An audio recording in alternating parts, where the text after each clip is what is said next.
தாய் மறந்தாலும் நான் மறவேனே, உள்ளம் கையில் தாங்கி உள்ளேன். தாய் மறந்தாலும் நான் மறவேனே, உள்ளம் கையில் வரைந்து உள்ளேன்.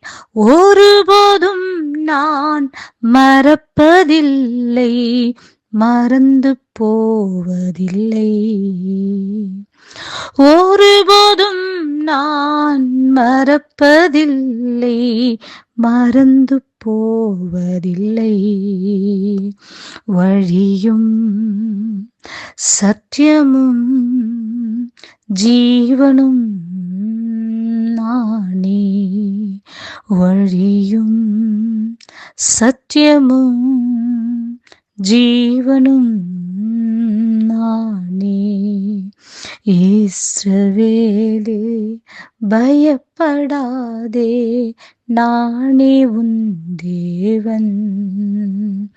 இஸ்ரவேலே பயப்படாதே, நானே உன் தேவன். Praise the Lord. கர்த்தருடைய பரிசுத்த நாமத்திற்கு ஸ்தோத்திரம். நெகேமியாவின் புஸ்தகம் 1வது அதிகாரம் 9வது வசனம். நீங்கள் என்னிடத்தில் திரும்பி என் கற்பனைகளை கைக்கொண்டு அவைகளின்படி செய்வீர்களானால், உங்களிலே தள்ளுண்டு போனவர்கள் வானத்தின் கடையாந்தரத்தில் இருந்தாலும் நான் அங்கே இருந்து அவர்களை சேர்த்து என் நாமம் விளங்கும்படி நான் தெரிந்து கொண்ட ஸ்தலத்துக்கு அவர்களை கொண்டு வருவேன் என்றும் தேவரீர் உம்முடைய தாசனாகிய மோசேக்கு கட்டளையிட்ட வார்த்தையை நினைத்தருளும். ஆம் பிரியமானவர்களே, நெகேமியா கர்த்தருடைய தாசனாகிய மோசேக்கு கட்டளையிட்ட வார்த்தையை நினைத்தருளும்படி தேவ சமூகத்தில் ஜெபிக்கின்றார். ஆம் பிரியமானவர்களே, நம் தேவன் நாம் செய்கிற ஒவ்வொரு காரியத்தையும், அதுவும் தேவனுக்காக செய்கிற ஒவ்வொரு காரியங்களையும் அவர் நினைவில் வைத்திருக்கிறவர். அவர் ஒருபோதும் மறக்க மாட்டார். நாம் ஒருவேளை நாம் தேவனுக்காக ஓடினது, உழைத்தது, கொடுத்தது, கர்த்தருக்காக கிரியை செய்தது சகலவற்றையும் கர்த்தர் கவனித்துக் கொண்டுதான் இருக்கின்றாரா? அல்லது அவர் மறந்துவிட்டாரா? ஏன் நம்முடைய வாழ்க்கையில் இவ்வளவு பெரிய போராட்டங்கள், சோதனைகள் என்று சொல்லி நீங்கள் கலக்கத்தோடு இருக்கலாம்.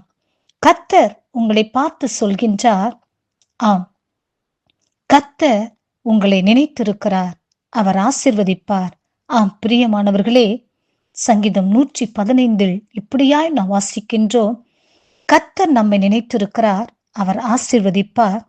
அவர் ஆரோன் குடும்பத்தாரை ஆசீர்வதிப்பது அவருக்கு பிரியம், இஸ்ரவேல் குடும்பத்தாரை ஆசீர்வதிப்பதே அவருக்கு பிரியம் என்று நாம் வாசிக்கின்றோம்.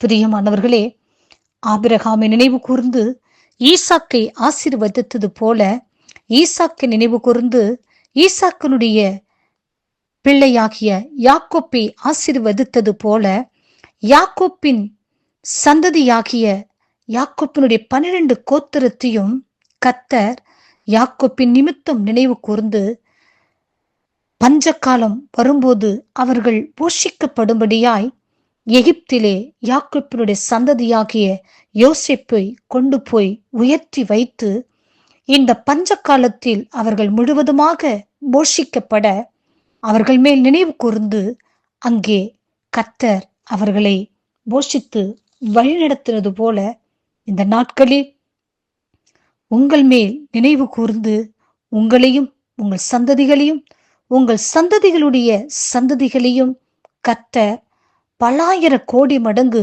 ஆசீர்வதித்து யோசேப்பை எகிப்திலே அதிகாரியாக உயர்த்தினது போல, கர்த்தர் உங்களை நினைவு கூர்ந்து, உங்கள் பிள்ளைகளை நினைவு கூர்ந்து, உங்கள் சந்ததிகளுடைய சந்ததிகளை நினைவு கூர்ந்து பலாயிர கோடி மடங்கு கர்த்தர் உங்களை உயர்த்தி ஆசீர்வதிப்பேன் என்று சொல்லி வாக்கு கொடுக்கின்றார். பிரியமானவர்களே, கர்த்தருடைய வார்த்தையை விசுவாசித்து கர்த்தரை நம்பி கர்த்தரை மகிமைப்படுத்துவோம். பரலோக ராஜ்யத்திற்கு பங்காளிகளாக மாறுவோம். கர்த்தர் இந்த வார்த்தையை ஆசீர்வதிப்பாராக. ஆமேன்.